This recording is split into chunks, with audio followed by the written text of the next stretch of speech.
নিয়তি। রাধা আমাকে বলে, কৃষ্ণ, যদি তুমি জানো যে নিয়তিতে কি আছে তাহলে তাকে বদলে দাও না কেন? মহাদেব আমাকে বলেন যে শ্রীকৃষ্ণ, যদি আপনি এটা জানেন যে সাম্বের নিয়তি এটাই, তাহলে আপনি তাকে বদলানোর চেষ্টা কেন করেন? কেন? কারণ আমি একজন পিতা, আর পিতার কর্তব্য এটাই, তিনি যেন সম্ভাব্য সব চেষ্টা করেন নিজের সন্তানের মঙ্গলের জন্য। নিয়তি আমি জানি, কিন্তু এটাও আমি জানি যে কর্মের থেকে বড় আর কোনো নিয়তি হতে পারে না। অভিজ্ঞতাও রয়েছে যে কর্মের হাতে নিয়তির এই চক্র বদলে যেতে পারে। তাই জীবনে যদি আপনার কখনো এমন মনে হয় যে এটা তো অসম্ভব, তখনও চেষ্টা করা কখনোই ছাড়বেন না। কে বলতে পারে আপনারই কর্মের কোনো এক বীজ হয়তো নিয়তির চাকায় আটকে গেল, আর নিয়তিকে নিজের পথ পাল্টাতে হলো, ঠিক কি না? সেই জন্য নিয়তিকে ভাগ্য মেনে নিয়ে চুপ করে বসে থাকবেন না। নিজের নিয়তি স্বয়ং নিজের কর্মের দ্বারা নির্ধারিত করুন, কারণ আপনার এই কর্মের ওপরেই আপনার অধিকার রয়েছে, আর এই অধিকারকে নিয়তি অনেক সময় সম্মানও করে। তাহলে আসুন আর আমার সাথে ভালোবেসে বলুন, রাধা রাধা। শক্তি এক অত্যন্ত বিচিত্র বস্তু, বা বলতে পারেন অনুভূতি। আসুন আপনাকে সহজে বোঝাই। যদি আপনি সুপাত্র হন আর আপনাকে শক্তি দেওয়া হয়, তাহলে আপনি সেই শক্তির গুরুত্ব বুঝবেন, কোথায় সেই শক্তি প্রয়োগ করা উচিত সেটা বুঝবেন। আর এটা যেহেতু অর্জন করা শক্তি হবে, সেই শক্তির অপব্যবহার হবে না। কিন্তু যদি এই আপনি কুপাত্র হন আর যদি আপনাকে এই শক্তি দেওয়া হয়, তাহলে কি হবে? দেখতে গেলে এই শক্তি আপনি দান হিসেবে পেয়েছেন, তাই না আপনি এই শক্তির গুরুত্ব বুঝবেন, আর না এর প্রয়োগ আপনি জানবেন। তার অপব্যবহার হওয়া সুনিশ্চিত। তাই যদি আপনি কোনো শক্তি অর্জন করতে চান, তাহলে আগে তার যোগ্য হয়ে উঠুন। পুত্র নয়, পাত্র হয়ে উঠুন। আর আমার সাথে ভালোবেসে বলুন, রাধা রাধা।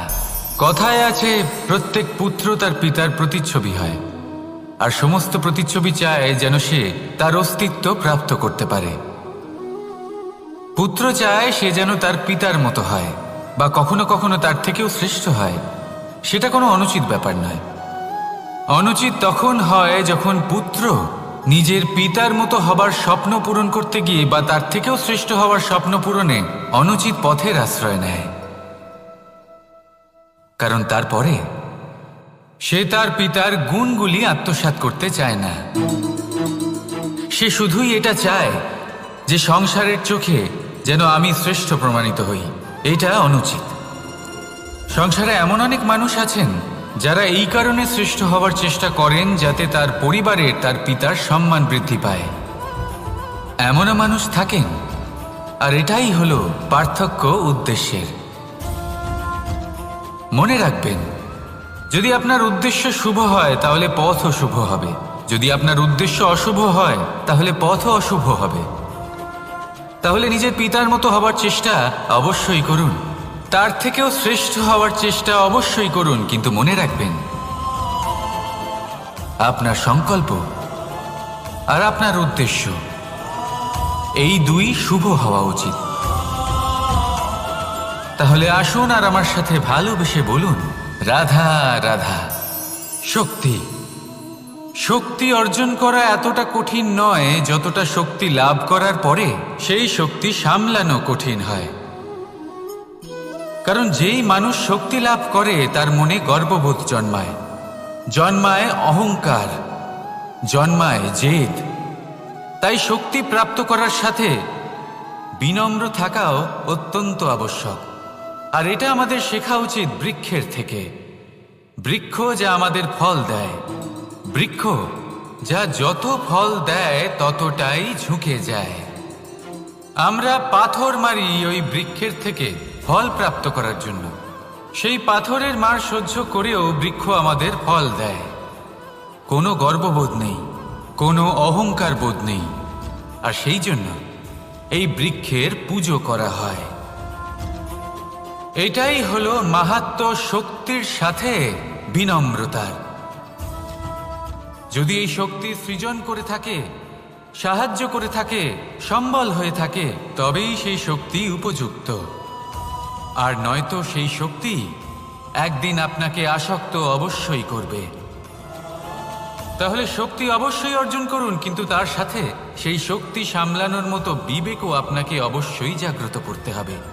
তাহলে আসুন আমার সাথে ভালোবেসে বলুন, রাধা রাধা। আমাদের জীবনে দুই ধরনের সম্পত্তি হয়ে থাকে, এক হলো ভৌতিক সম্পত্তি, এক হলো জৈবিক সম্পত্তি। অর্থ, সম্পদ, সুবিধে, খাদ্য, এইসব ভৌতিক সম্পত্তির মধ্যে পড়ে। ব্যক্তি, মিত্র, পরিবার, আমাদের আপনজন, আত্মীয় স্বজন সব জৈবিক শ্রেণীতে পড়ে।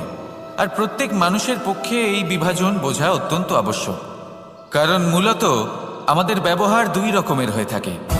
হয় আমরা ভালোবাসি বা আমরা সদ্ব্যবহার করি। আর সবথেকে বড় ভুল আমরা তখন করি যখন আমরা বুঝতেই পারি না যে ভালোবাসবো কাকে আর ব্যবহার করব কাকে। আমরা ভৌতিক সম্পত্তি ভালোবেসে ফেলি আর ব্যবহার করি জৈবিক সম্পত্তিকে, যেখানে এটা অনুচিত। জৈবিক সম্পত্তিকে ভালোবাসুন আর ভৌতিক সম্পত্তিকে ব্যবহার করুন। যেদিন আপনার মধ্যে এই বোধ জাগ্রত হবে যে কাকে ভালোবাসবেন আর কাকে ব্যবহার করবেন, সেই দিন আপনার জীবনে শুধুই শান্তি বিরাজমান হবে। আর তখন এই মন প্রসন্ন হয়ে বলবে, রাধা রাধা। কাল, আজ এবং কাল, আমাদের সমগ্র জীবন এই তিনটির আশেপাশেই ঘুরতে থাকে। আমরা সবসময় বিগত সময়ের বিষয়ে ভাবতে থাকি। অতীতে যদি আমাদের দ্বারা কোনো ভুল হয়, সেই বিষয়ে ভেবে ভেবে আমরা সবসময় অনুতাপ করতে থাকি। এটা উচিত নয়। দেখুন, অতীতের থেকে শিক্ষা লাভ করা অত্যন্ত আবশ্যক, কিন্তু সেই ভুল যাতে আবার না হয় সেই কাজটা কিন্তু আপনাকে বর্তমানেই করতে হবে, তাই না? দ্বিতীয় কথা, আমরা সবসময় ভাবি আগামী দিনের বিষয়ে, ভবিষ্যতের বিষয়ে। আমরা ভাবি যে কাল করে নেব, আজ এই কাজ করতে পারছি না, কোনো ব্যাপার নয়, কাল করে নেব। আজ কাজটা শুরু করতেই পারলাম না, কোনো ব্যাপার নয়, কাল করে নেব। আজকের দিনটাই ভালো ছিল না, কোনো ব্যাপার নয়, সেটা কাল করে নেব। ব্যাপারটা বুঝুন, আপনি নিজের সময় নষ্ট করছেন। দেখুন, এই যে কাল, তা কখনোই আপনার হাতে আসবে না। তাই যে কাজ করতে চান সেটা আজকেই করুন, অন্তত শুরুটা করুন। কারণ এই আগামী সময় তা সবসময় আপনার থেকে এক কদম আগে থাকবে, একদিন এগিয়ে থাকবে। জানেন কেন? কারণ এই কাল আপনার জন্য অপেক্ষা করবে না, সেই জন্য আপনিও এর জন্য অপেক্ষা করবেন না। যা করার তা আজকেই শুরু করুন। কারণ যে বর্তমানে নিজের ভিত স্থাপন করেন না, ভবিষ্যৎকালে তার সুন্দর শক্তিশালী ভবন কখনো নির্মাণই হয় না। আসুন আর আমার সাথে ভালোবেসে বলুন, রাধা রাধা। আপনার কি মনে আছে যে আপনি শেষবার কবে পরাজিত হয়েছেন? আপনার ভুল কবে হয়েছিল? আপনি কবে অসফল হয়েছিলেন, কবে পরাজিত হয়েছিলেন? মনে নেই? তাহলে তো আপনি নিজের জীবনের সবথেকে বড় শিক্ষার্থী তৃষ্ণার্ত থাকবে। প্রকৃতি আমাদের এটাই শেখায় যে হার, অসফলতা, পরাজয় এগুলো আমাদের জীবনে আসবেই আসবে, আর আমাদের শিক্ষা দিতে আসবে, আমাদের মঙ্গলের জন্য আসবে। তাই নিজের দৃষ্টিভঙ্গি সেরকমই রাখুন। তাই ধনাত্মক দৃষ্টিভঙ্গি দিয়ে দেখুন, নিজের হার, নিজের পরাজয় থেকে শিক্ষা নিয়ে অগ্রসর হতে থাকুন। নিশ্চিত রূপে আপনি জয়ী হবেন। আর যখন জয়ী হবেন, তখন মন প্রসন্ন হয়ে বলবে, রাধা রাধা। কথায় আছে, এই জীবন একটা যুদ্ধ, একটা লড়াই। নিজের অস্তিত্বের জন্য, নিজের মূল্যের জন্য যোদ্ধা নই, কিন্তু বিষয়টা তা নয়। একটা অত্যন্ত গুরুত্বপূর্ণ কথা আপনাকে মনে রাখতে হবে।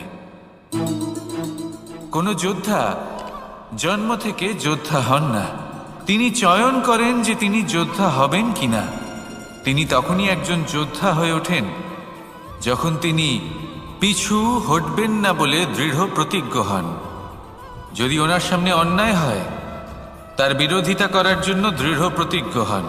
এই যোদ্ধা হতে চান যিনি নিজের শৌর্য দিয়ে, বীরত্ব দিয়ে নিজের পরাক্রম প্রদর্শন করেন আর যার প্রশংসা যুগ যুগ ধরে হয়ে চলে।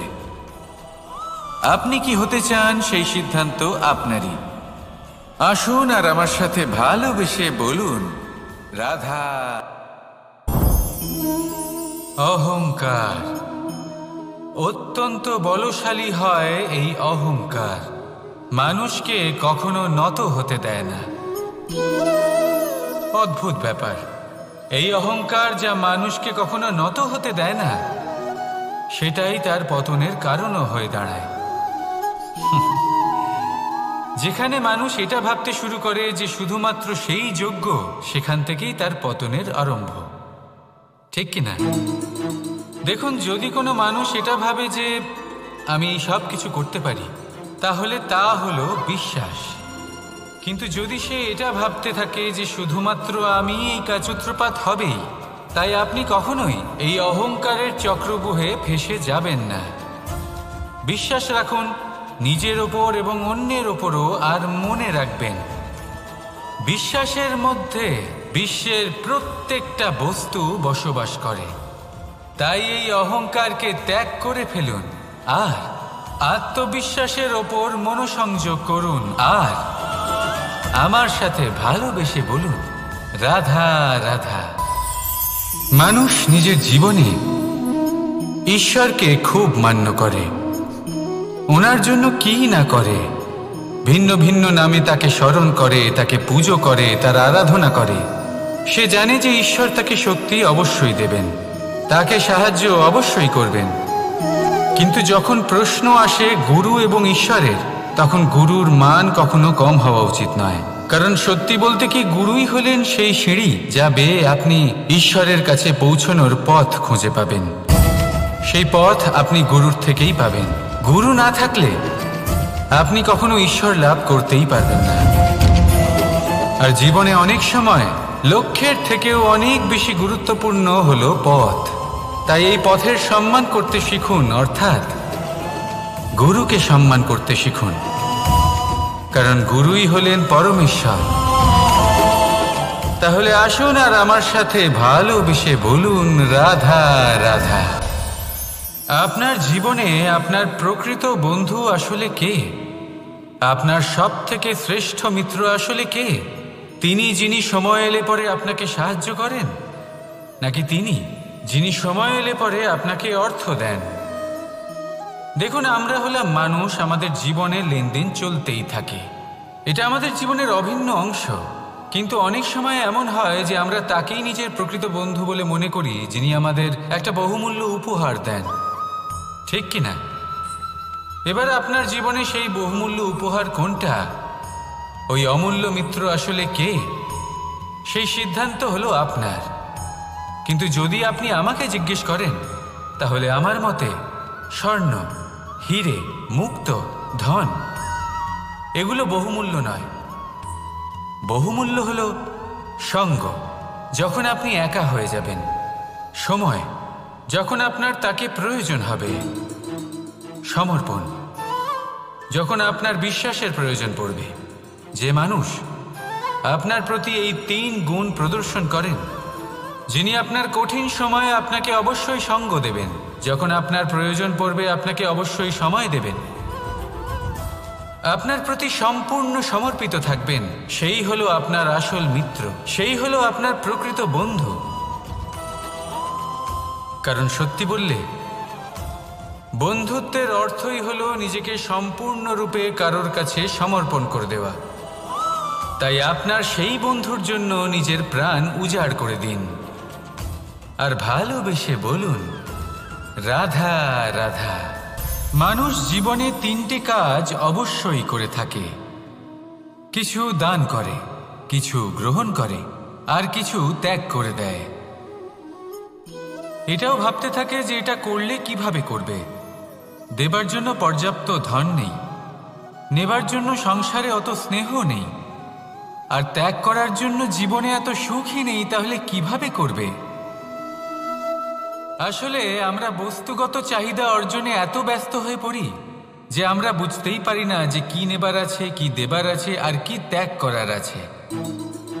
তাহলে আজ আমি আপনাকে বলেই দিই, মনে রাখবেন এই তিনটে গুরুত্বপূর্ণ গুণ, তিনটে গুরুত্বপূর্ণ কথা। দেবার জন্য আছে দান, নেবার মতো আছে জ্ঞান, আর ত্যাগ করার মতো আছে অহংকার। যখন আপনি দান করতে শিখে যাবেন, জ্ঞান অর্জন করার শক্তি আপনা থেকেই আপনার মধ্যে চলে আসবে। আর যখন এই জ্ঞান আপনার মধ্যে প্রবেশ করবে, অহংকার আপনা থেকেই আপনার থেকে দূরে চলে যাবে। যে ব্যক্তি এই তিনের মধ্যে ভারসাম্য বজায় রাখতে পারে, তার বর্তমান, ভূত, ভবিষ্যৎ, লোক, পরলোক সব কিছু শুধরে যায়। যেই দিন আপনি দান করতে শিখে যাবেন, জ্ঞান আহরণ করতে শিখে যাবেন, অভিমান ত্যাগ করতে শিখে যাবেন, আপনার সর্বশক্তিশালী, সর্বশক্তিমান পরমেশ্বরেরও প্রয়োজন পড়বে না।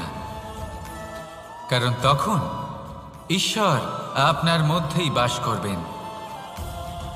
তাহলে আসুন আর আমার সাথে ভালোবেসে বলুন, রাধা রাধা।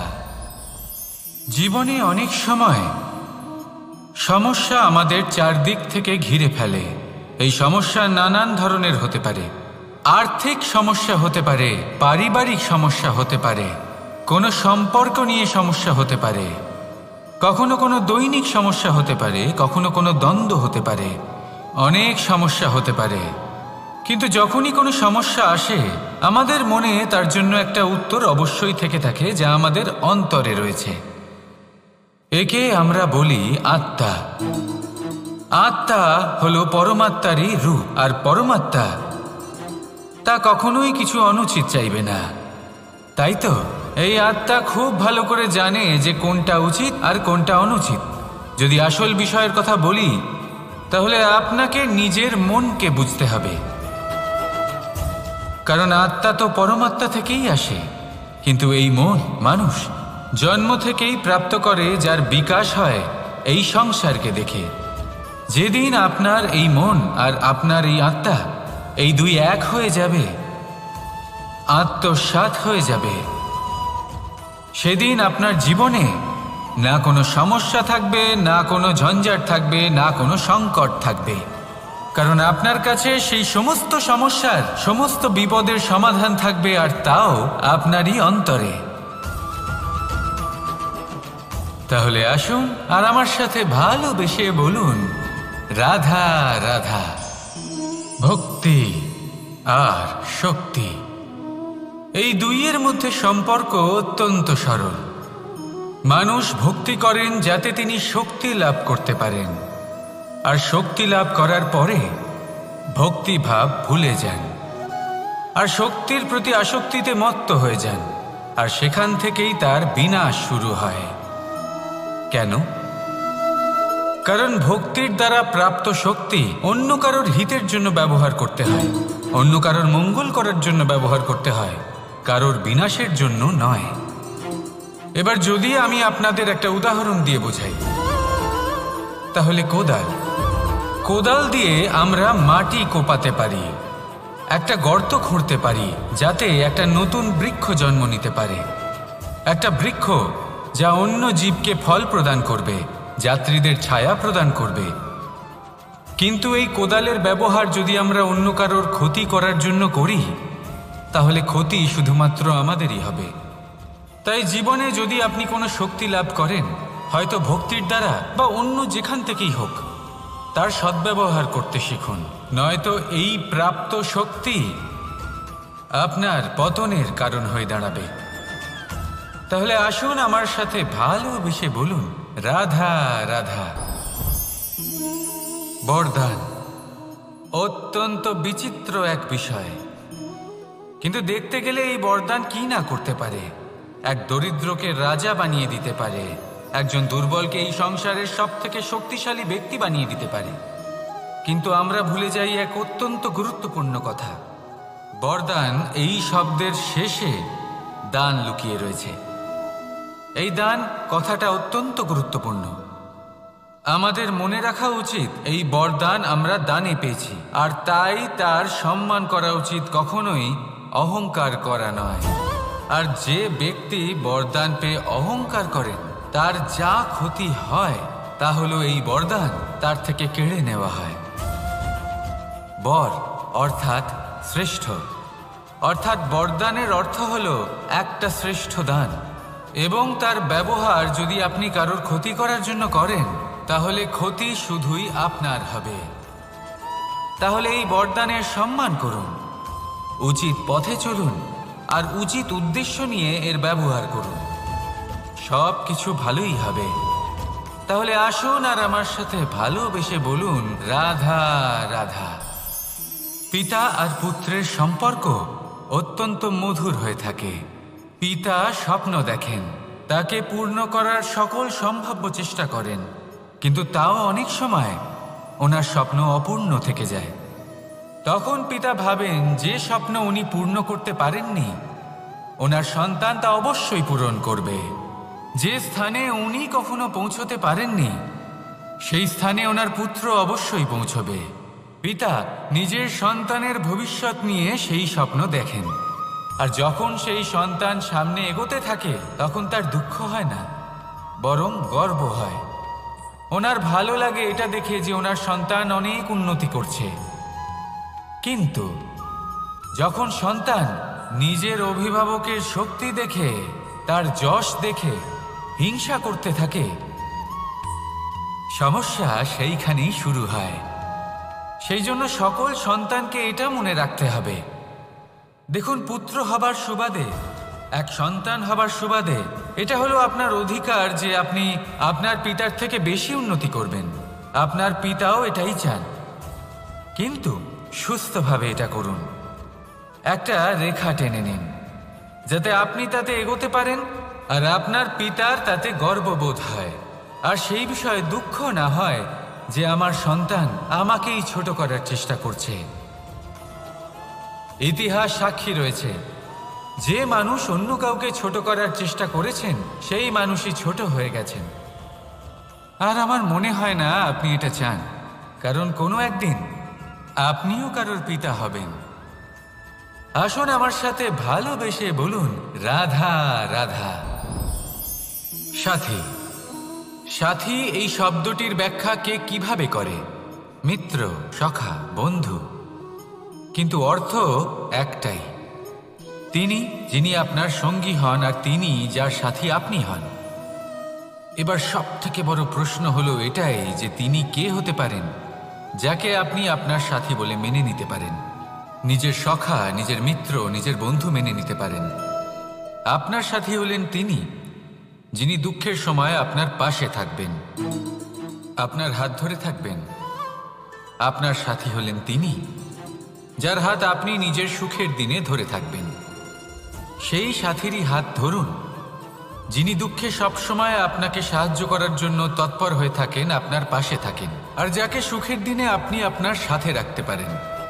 আর যখন আপনার সাথে আপনার এই সাথী থাকবে তখন আপনি এটা বুঝবেন যে যখন জীবনে দুঃখ আসে তখন এই দুঃখ কমে যায়, সবার মধ্যে ভাগ হয়ে যায়। আর যদি তখন সুখ আসে তাহলে সেটা সবার উপস্থিতিতে আরো বেড়ে যায়। এটাই হলো প্রেম, এটাই হলো ভালোবাসা, এটাই হলো সঙ্গ, যেমন সম্পর্ক আমার আর রাধার মাঝে। তাহলে আসুন আর আমার সাথে ভালোবেসে বলুন, রাধা রাধা। আমাদের মনে যখন কোনো প্রশ্ন ওঠে, কোনো দ্বন্দ্ব জাগে, তখন আমরা যাই আমাদের গুরুর কাছে, আমাদের আরাধ্যের কাছে গিয়ে জিজ্ঞেস করি। এইভাবেই একদিন আমি পৌঁছলাম আমার আরাধ্যের কাছে, আমার মহাদেবের কাছে, আর ওনাকে প্রশ্ন করলাম যে মহাদেব, জীবনে আনন্দ পাওয়ার, উৎসব পালনের, প্রেম ভাগ করে নেবার, জীবনকে উপভোগ করে নেওয়ার সর্বশ্রেষ্ঠ সময় কোনটা? মহাদেব হাসলেন আর উনি বললেন, জীবনে উৎসব পালনের সব থেকে শ্রেষ্ঠ দিন হল মৃত্যুর ঠিক আগের দিনটা। প্রেম ভাগ করে নেওয়ার সব থেকে শ্রেষ্ঠ মুহূর্ত হল মৃত্যুর ঠিক আগের মুহূর্ত। জীবনকে উপভোগ করে নেওয়ার সর্বশ্রেষ্ঠ প্রহর হল মৃত্যুর এক প্রহর পূর্বে। তখন আমি চমকে গেলাম। আমি বললাম, কিন্তু মহাদেব, মৃত্যু তো অনিশ্চিত, আমরা জানিও না কবে আমাদের মৃত্যু হবে। মহাদেব আবার হাসলেন। উনি বললেন যে যদি আমরা এভাবে জীবন কাটাই যে আমরা জীবনের প্রত্যেক দিন, প্রত্যেক মুহূর্ত, প্রত্যেক প্রহর শেষ বলে মনে করি, তাহলে আমাদের সমস্ত জীবন আনন্দের সাথেই অতিবাহিত হবে। কি বলেন? তাহলে আপনিও এই কথা মনে রাখুন আর আমার সাথে ভালোবেসে বলুন, রাধা রাধা। জীবনে অগ্রসর হওয়ার জন্য আমাদের কাকে প্রয়োজন হয়? মাতা পিতা, বন্ধু, প্রেম, সাহায্য, অর্থ, পরিশ্রম, আশা। ভিন্ন ভিন্ন মানুষ ভিন্ন ভিন্ন বিকল্প চয়ন করে। যদি আমি আপনাকে বলি তাহলে জয় আর পরাজয়ের মন্ত্র দুটো শব্দের উপর নির্ভর করে, মেনে নেওয়া আর দৃঢ় হওয়া। যদি মেনে নেন তাহলে হেরে যাবেন, যদি দৃঢ় হন তাহলে নিশ্চিত রূপে জয়ী হবেন। যদি কখনো আপনি ক্লান্ত হয়ে ওঠেন, আপনি দুঃখী হন, পুরোপুরি ভেঙে পড়েছেন, তখন মেনে নেবেন না যে আপনি ভেঙে পড়েছেন, নয়তো হেরে যাবেন। তখন উল্টে স্থির করবেন যে যাই হয়ে যাক না কেন আমি জয়ী হবই। আর আপনি দেখবেন যে জয় নিশ্চিত রূপে আপনার কাছেই আসবে। তাহলে এই কথা মনে রাখবেন আর আমার সাথে ভালোবেসে বলবেন, রাধা রাধা। সময়, জীবন, কাল। দেখতে গেলে এই তিনটি শব্দ একটি শব্দেরই সমার্থক শব্দ মনে হয়, কিন্তু এই শব্দগুলি এই জীবন, একে যাপন করতে হয়। কি বলেন? এই জীবনে কিছু করুন বা কিছু না করুন, জীবন এমনি কেটে যাবে, আপনি জানতেও পারবেন না। কিন্তু সেটা আমাদের উদ্দেশ্য নয়, একে যাপন করতে হবে। এই জীবনে প্রেরণা পেতে শিখুন, প্রেরণা দিতে শিখুন, আহ্বান গ্রহণ করতে শিখুন, আহ্বান জানাতে শিখুন, মহান কাজ করতে শিখুন, ধন্যাত্মক বোধ জাগিয়ে তুলুন। জীবন অতিবাহিত করার অর্থ কি তা আপনি শিখে যাবেন। কারণ সময় কেটে যায়, সমস্ত যুগ কেটে যায়, কিন্তু জীবনের রীতি জীবন কাটিয়ে দেওয়া নয়, জীবন যাপন করা। এই জীবন সম্পূর্ণরূপে অনুভব করতে হবে, নতুন পথ বানাতে হবে। এবারে যদি এই জীবন বাঁচার সময় একটা আনন্দময় অনুভূতি লাভ করবেন, তাহলে এটাই করুন আর আমার সাথে ভালোবেসে বলুন, রাধা রাধা। আপনি কি কখনো কোনো জলের ধারা দেখেছেন? তার সামনে যতই মাটি থাকুক না কেন, যতই কাদা থাকুক না কেন, যখন এই জলপথ নিজেই তৈরি করে নেয়, তাহলে আপনিও এরকম জলের মতো হয়ে উঠুন। যদি হয়ে উঠতে পারেন, তাহলে নিজের মনের, নিজের ভাবনার, নিজের জীবনের যত অনাবশ্যক তত্ত্ব আছে, অনুপযোগী অংশ রয়েছে, অর্থাৎ অপরিষ্কার অংশ রয়েছে, তা নিজে থেকেই নির্মল হয়ে উঠবে। আর যেরকম জলের ধারা কখনো থেমে থাকে না, সব সময় বয়ে চলে, সেইভাবে আপনিও কখনোই থামবেন না, সবসময় বয়ে চলুন, এগোতে থাকুন। পথে যদি অনেক বিপদ আসে, সমস্যা আসে, থামবেন না, তার উপর নিরন্তর প্রহার করুন, নিরন্তর প্রয়াস করুন আর অগ্রসর হন। আপনি ভেবে দেখুন, এই জলের ধারা কখনো থেমে থাকে না, সবসময় বয়ে চলে, বিপদের সম্মুখীন হয়ে তাকে সাথে বয়ে নিয়ে চলে। সেই জন্য জলের ধারা, প্রবাহমান এই ধারা, এর থেকে কখনো দুর্গন্ধ আসে না, এতে কখনো ময়লা জমতে পারে না, বরং পালিত হয় সুন্দর প্রাণবন্ত জীবজন্তু, যেমন সুন্দর ছোট মাছ পাবেন। আর তার সাথে নিজের অন্তরের যে মালিন্য রয়েছে, তা আপনি নিজেই নিজের থেকে দূরে করে দেবেন। তাহলে আসুন আর আমার সাথে ভালোবেসে বলুন, রাধা রাধা।